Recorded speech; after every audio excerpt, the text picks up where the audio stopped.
আপনি কি জানেন এআর হলো একটি প্রযুক্তি যা বাস্তব জগতের সাথে ভার্চুয়াল অবজেক্ট যোগ করে এবং ভিআর হলো একটি পুরোপুরি ভার্চুয়াল দুনিয়া যা একটি হেডসেটের মাধ্যমে ব্যবহারকারীকে সম্পূর্ণ নতুন অভিজ্ঞতা দেয়। তাহলে একবার ভাবুন প্রযুক্তি আসলে কোথায় চলে গেছে। স্মার্টফোন প্রযুক্তির জগতে একটি যুগান্তকারী উদ্ভাবন যা আমাদের দৈনন্দিন জীবনকে অনেক সহজ করে দিয়েছে।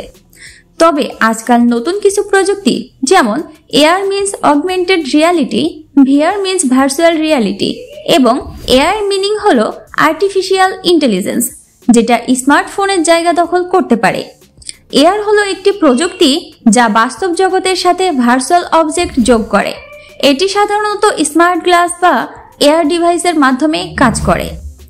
উদাহরণস্বরূপ Google Glass, Microsoft HoloLens, gaming, Pokemon Go, retail, shopping, বস্ত্র বা আসবাবপত্রের ভার্চুয়াল প্রিভিউ, মেডিকেল ও ইঞ্জিনিয়ারিং এ ব্যবহার। স্মার্টফোনের স্ক্রিন সীমিত, কিন্তু এআর ডিভাইস বাস্তব দুনিয়ায় ভার্চুয়াল কন্টেন্ট প্রজেক্ট তৈরি করতে পারে। এআর স্মার্টফোনের কিছু কার্যক্রমকে আরও ইমার্সিভ করে তুলতে পারে, যেমন ভিডিও কল, গেমিং বা নেভিগেশন। ভিআর হলো একটি পুরোপুরি ভার্চুয়াল দুনিয়া যা একটি হেডসেটের মাধ্যমে ব্যবহারকারীকে সম্পূর্ণ নতুন অভিজ্ঞতা দেয়। উদাহরণস্বরূপ Meta Quest, Sony PlayStation, VR gaming, virtual tour, training session এবং থেরাপি। ভিআর স্মার্টফোনের পরিবর্তে আলাদা ডিভাইস হিসেবে কাজ করে। ভবিষ্যতে ভিআর এর মাধ্যমে কমিউনিকেশন এবং বিনোদন এমন পর্যায়ে পৌঁছাবে যেখানে স্মার্টফোন প্রয়োজন নাও হতে পারে।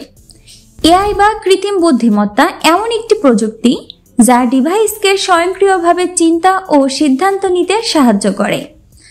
Smartphone AI camera, voice assistant, Siri, Google assistant, ChatGPT এর মতো টেক্সট জেনারেটর, স্বয়ংক্রিয় গাড়ি এবং রোবট এআই স্মার্টফোনকে আরও স্মার্ট করেছে। কিন্তু ভবিষ্যতে এটি এমন ডিভাইস তৈরি করবে যা সরাসরি মস্তিষ্ক বা শরীরের সাথে ইন্টিগ্রেটেড হতে পারে। এলন মাস্কের নিউরালিঙ্ক প্রজেক্ট বা অন্যান্য ব্রেন চিপ প্রযুক্তি ভবিষ্যতে সরাসরি মস্তিষ্কের সাথে ডিভাইস সংযোগের সম্ভাবনা তৈরি করছে। এর ফলে স্মার্টফোনের প্রাসঙ্গিকতা কমে যেতে পারে।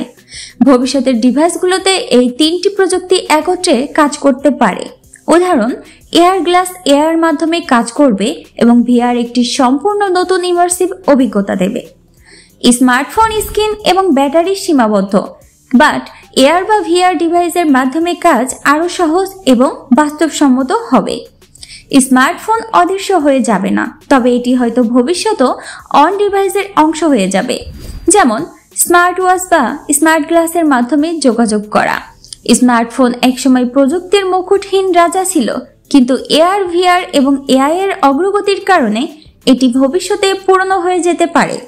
এই নতুন প্রযুক্তিগুলো আমাদের জীবনে আরও উন্নত এবং ইন্টারেক্টিভ সমাধান নিয়ে আসবে। তবে স্মার্টফোন পুরোপুরি বিলুপ্ত হবে কিনা তা নির্ভর করবে ব্যবহারকারীদের চাহিদা এবং প্রযুক্তির সহজলভ্যতার উপরে। আপনার মতামতটি কমেন্টে জানাতে ভুলবেন না। Report, news protocol.